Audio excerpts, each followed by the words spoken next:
ওং নমো ভগবতে বাসুদেবায়। ওং নমো ভগবতে বাসুদেবায়। দেহ প্রভৃতি নশ্বর পদার্থ, এটা শ্রীমদ্ ভগবদ গীতায় ভগবান অর্জুনকে পরিষ্কার করে বুঝিয়ে দিচ্ছেন।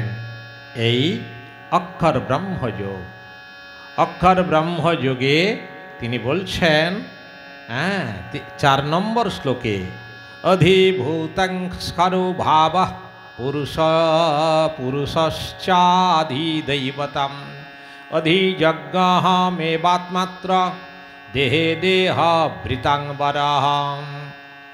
দেহ প্রভৃতি নশ্বর পদার্থই অধিভূত, অক্ষর সবই ত্রিমণ্ডল অর্থাৎ সূর্যমণ্ডল মধ্যস্থ বিরাট পুরুষী অধিদৈব বা ফলদাতা রূপে আমি অধিকতর জানবে।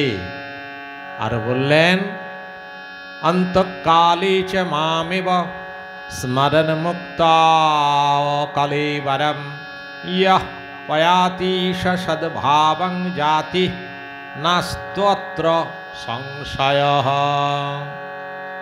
অন্তকালে আমাকে স্মরণ করতে করতে যিনি দেহত্যাগ করেন তিনি আমাকেই প্রাপ্ত হন, এতে কোনো সন্দেহ নেই। কি বললেন?